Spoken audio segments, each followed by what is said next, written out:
Hello, friends. I'm going to talk about a confusing topic, which may not be confusing to you, but I have faced several different things, contradicting things to which I got confused, uh, and recently I got a clarification.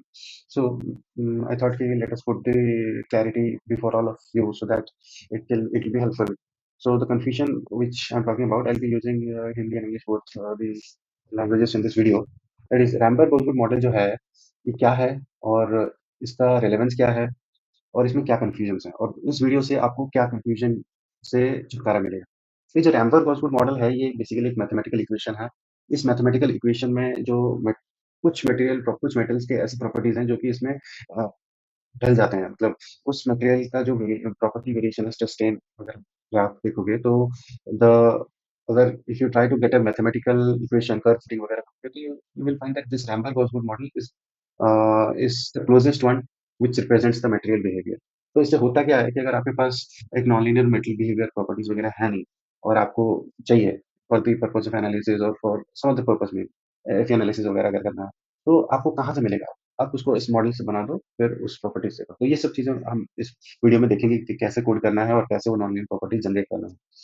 जो Ramberg coursebook model है, इसको मैंने बहुत सारे sources से देखा। बहुत यही है इस वीडियो का जो सार कि confusion the confusion is the presentation of this model is different in different places, but what I found in most, I am considering that as the one which I should be telling you, that if somebody asks you what is a Rambert-Grossberg model, how to represent it, you should be representing it that the strain which is in the left side is equal to stresses. And then if we see stresses in a particular format, the stress is sigma and E, K and N are also known. So the representation abbreviation क्या है वो हमने यहाँ पे बता दिया है।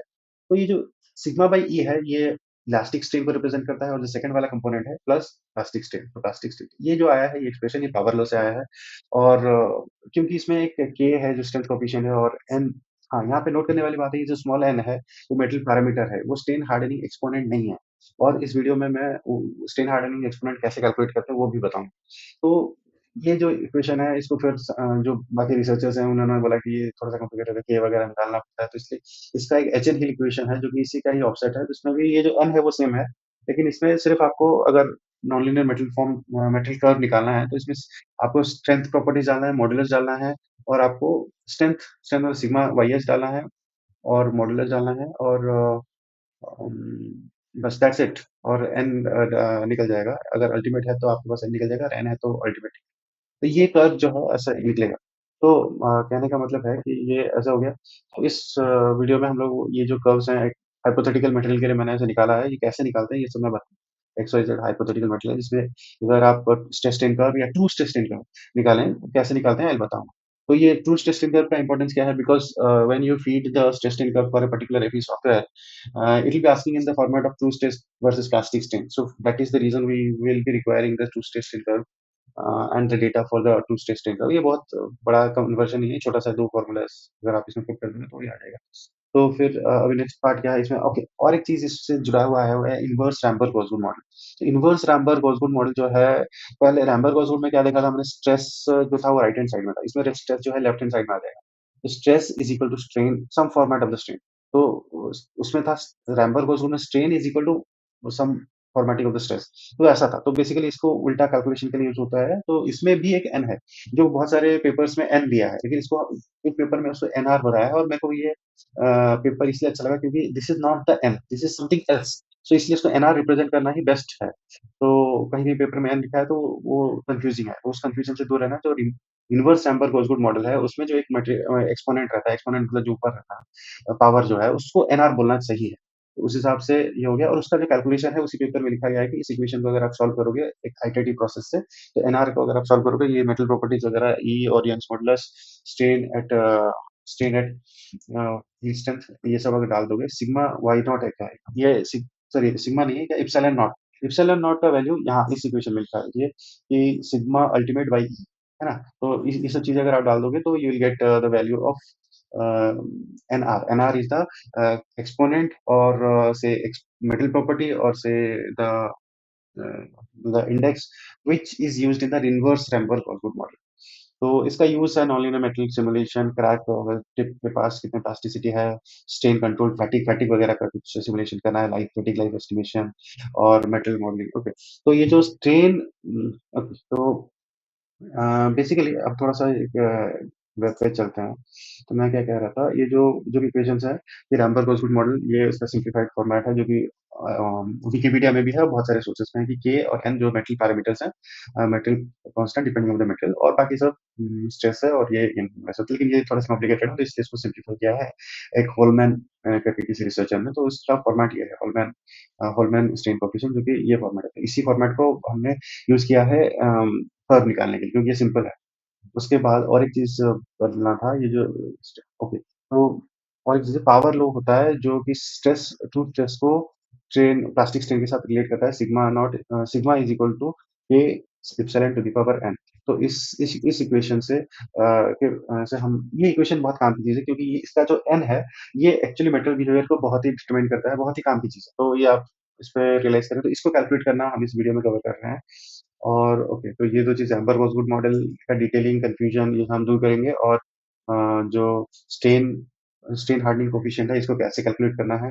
Basically कुछ-कुछ मैंने एक नेट पे ढूँढा कि इसको कैसे कैलकुलेट करना है, तो इसमें एक्सपेरिमेंटली फाइंड जिस मेटल का हमें कुछ नहीं पता है, उसको तो ऑब्वियसली एक्सपेरिमेंट करके लॉग-लॉग ग्राफ करके उसमें स्लोप का, इंटरसेक्शन पॉइंट का निकालते हैं। वो एक्सपेरिमेंटल मेथड है, लेकिन अगर आपको पता है कि उसका ये यील्ड स्ट्रेंथ क्या है, अल्टीमेट स्ट्रेंथ क्या है, तो फिर ये सब करने की ज़रूरत नहीं है, कोई ग्राफ या एक्सपेरिमेंट करने की ज़रूरत नहीं है। Directly from that you just need to do a calculation which will be covering. जी, ये एक वेब पेज है जो कि बहुत काम की वेब पेज है। इस बंदे का वीडियो भी आप देख लेना कि कैसे इन्होंने कर्व जनरेट किया है, और इन्होंने एक ही प्लॉट में दोनों बताया, इंजीनियरिंग टेस्टिंग कर्व और क्रूज टेस्टिंग कर्व। तो ये आप नोट करना। और उसके बाद इसमें बताया कि प्लास्टिक ट्रूली मतलब परफेक्टली प्लास्टिक बिहेवियर क्या है, इलास्टिक फिर प्लास्टिक बिहेवियर क्या है, और ये इलास्टिक और स्ट्रेन हार्डनिंग वाला बिहेवियर जिसमें थोड़ा सा स्लोप रहेगा, ये क्या है। लेकिन ये भी जो बोला most realistic considering the elastic elastic, but ये भी मोस्ट रियलिस्टिक है। मोस्ट रियलिस्टिक तो रैमबर्ग ओसगुड मॉडल है, जहाँ पे आप ये कॉर्नर नहीं आएगा, ये कर्व की तरफ चेंज होगा। तो ये आपका ओके, ये सब है। ये वेब पेज आप देख लेना, ये बहुत काम की चीज़ है, और ये जो कैलकुलेशन कैसे किया है इस बंदे ने, वो ही मैं इस वीडियो में पूरा कोड के साथ बताने वाला हूँ। और कन्फ्यूजन को बता ये पेज का दिखाने का मतलब बस ये कन्फ्यूजन है कि देखो यहाँ पे सिग्मा बाई ई और यहाँ पे के नीचे आ गया है, यहाँ पे ई होना चाहिए और ये एन है, तो ये जो कन्फ्यूजन है बहुत सारे हैं। मतलब मेरे कहने का मतलब ये जो वेब पेज में जो इक्वेशन है और इस वेब पेज के इक्वेशंस कंसिस्टेंट नहीं है। दो बंदों ने बनाया है, लेकिन ये बंदे ने जो बनाया है वो that is more relevant and that is seen elsewhere also, so that is why I am saying that we should be taking that तो मटेरियल हार्ड। अच्छा, यहाँ पे देखिए लिखा है कि material hardening strain hardening exponent, जो कि ये नहीं है, ये सरासर गलत चीज़ है। अ, अगर ये 1 बाई एन होता तो मान लेते हैं ये स्टेन हार्डनिंग एक्सपोनेंट है, ये एक मटेरियल कांस्टेंट है, क्योंकि ओके एनीवेज, तो बेसिकली हम इस वीडियो में 3 एन के बारे में बात करेंगे। एक तो है कि जो रैमबर्ग-ओसगुड मॉडल में जो एन है, इसको हम कैपिटल एन बोलेंगे, ठीक है?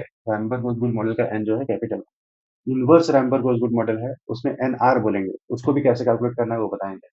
और एक है एन जो कि strain hardening coefficient, sorry strain hardening exponent, और उसको इस इक्वेशन से सॉल्व करके निकालता है, और वो इक्वेशन इस पेपर से आया।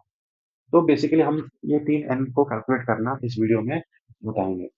ये 3 वैल्यूज़ हैं, तो ये जो पहला कोड है, ये बताएगा कि पहले तो ई का वैल्यू ये यूज़र को पूछेगा, फिर और मीन स्ट्रेंथ और अल्टीमेट स्ट्रेंथ का वैल्यू पूछेगा। फिर इसमें से इप्सिलॉन नॉट जो हमने बताया था उस इक्वेशन में, इप्सिलॉन नॉट कैलकुलेट करेगा, और क्या कैलकुलेट कर रहा है, ओके, एप्सिलॉन वाईएस कैलकुलेट करेगा। फिर ये जो भी इस पेपर में है, उसी पेपर को हमने बस इधर मैटलैब में कोड कर दिया है, और इसको हमने यूज़ किया है एफसॉल्व फंक्शन, जो इटरेटिव सॉल्यूशन मतलब मिलता-जुलता है, न्यूटन रैप्सन से मिलता-जुलता है, मतलब इटरेटिवली सॉल्व करता है, तो इसको हमने यूज़ किया है। मैटलैब में इस इक्वेशन को सॉल्व करने के बहुत सारे तरीके हैं। आप ऑप्टिमाइज़ेशन वाला तरीका यूज़ कर सकते हो, जो एफमीन सर्च या तो फिर वीपीएस सॉल्व, जो एक एक्सप्लिसिट सॉल्वर है, तो वो सब के अलावा आप मतलब ये आइटरेटिव सॉल्यूशन रिकमेंड किया था इस पेपर में, तो हमने इसको आइटरेटिवली निकाला है। तो रैमबर्ग-ओसगुड मॉडल वाला इस सेकंड में निकलेगा। इसमें निकला इनवर्स रैमबर्ग-ओसगुड मॉडल जो एनआर है, और चेन हार्डनिंग एक्सपोनेंट, ये वाला पेज। तो पहला हम लोग एनआर निकाल रहे हैं, सेकंड में हम लोग एन निकाल रहे हैं, और थर्ड वाला जो कोड है, ये थोड़ा सा लंबा सा कोड है, जिसमें कि ये बता रहा है how to first you have to ask the user कि मटेरियल का क्या नाम है और यंग्स मॉडल्स क्या है, ई स्ट्रेंथ क्या है, अल्टीमेट स्ट्रेंथ क्या है, और उसके बाद आप एलोंगेशन भी पूछ रहे हो। तो एलोंगेशन के बाद आप क्या निकाल रहे हो, यहाँ पे आप निकालो index of the H an equation. ये जो होलमैन इक्वेशन है ना, एच एन हिल इक्वेशन, तो एच एन हिल इक्वेशन का जो इंडेक्स है वो आप इस इक्वेशन से निकाल, सॉरी, इस वाले कोड से निकालो। उसको एक बार निकाल लिया आपने, तो उसके बाद आप एक स्ट्रेन का एक एरे क्रिएट कर रहे हो, स्ट्रेन का एरे क्रिएट करने के लिए हर एक स्ट्रेन के लिए स्ट्रेस निकाल रहे हो, क्योंकि आपने, अच्छा, इस वाले पेपर में ना, ये जो इक्वेशन कहाँ से आया, आपने जो एच एन इक्वेशन का इंडेक्स कैसे निकाला, तो वो हमने इस वाले पेपर में ही बताया है कि आपको पहले डैम्बर गोल्डवुड मॉडल का सिंप्लीफाइड इक्वेशन है एचएन हिल इक्वेशन। एचएन हिल इक्वेशन को अगर आप सॉल्व करना चाहते हो तो कैलकुलेटिंग द पैरामीटर एन, तो ये इक्वेशन है उन कैलकुलेट करने के लिए। तो इस इक्वेशन से हमने एन कैलकुलेट कर लिया। एक बार एन कैलकुलेट हो गया तो फिर आप उसके बाद स्ट्रेन स्ट्रेस डाल, मतलब स्ट्रेन में, स्ट्रेन का वैल्यू इस इक्वेशन में डाल के आप बहुत सारे स्ट्रेसेस निकाल सकते हो, और एक बार बहुत सारे स्ट्रेसेस निकल के, तो मतलब स्ट्रेन और करस्पॉन्डिंग स्ट्रेसेस निकल के, तो आप उसको प्लॉट कर सकते हो। एक डेमो भी दिखाएंगे इस वीडियो में। ओके, तो एक सैंपल वैल्यूज डालते हैं, 20 उस पेपर में जो दिया है, एक कोई 1566 लॉय है, तो उसके वैल्यू देखते हैं, 834 और 981। तो ये आया ना आपका इनवर्स एम्बर्गर गुड मॉडल, ये जो है 0.09 और 0.0826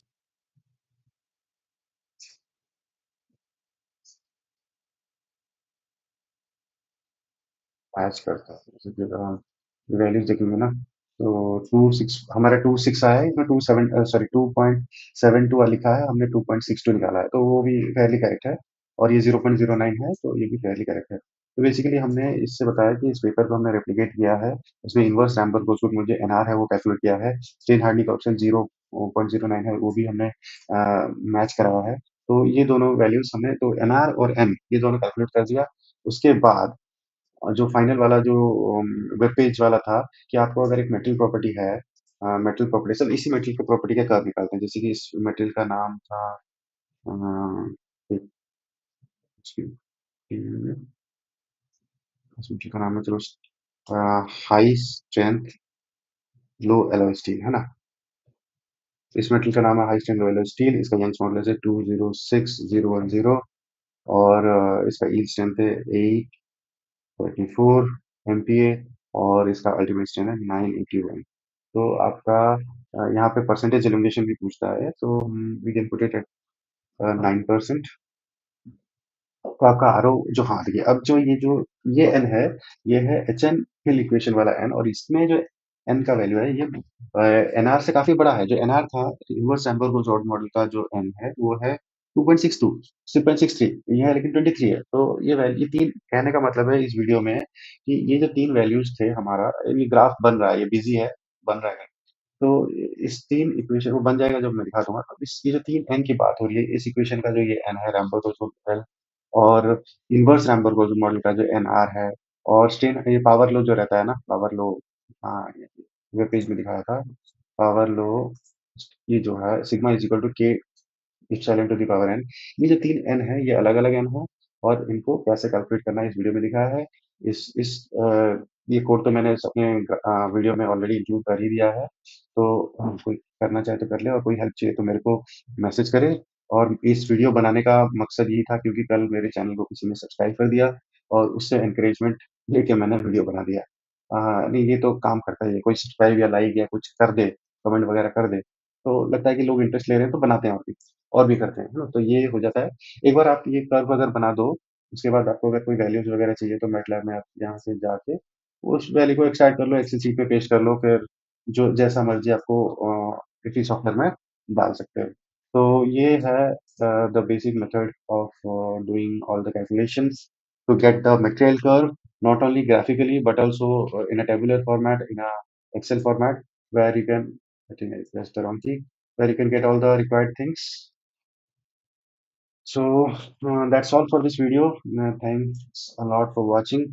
If you really like, if you have any doubt, you can please contact me, reach out to me, and if you like the work, please give encouragement by liking and subscribing. Thank you.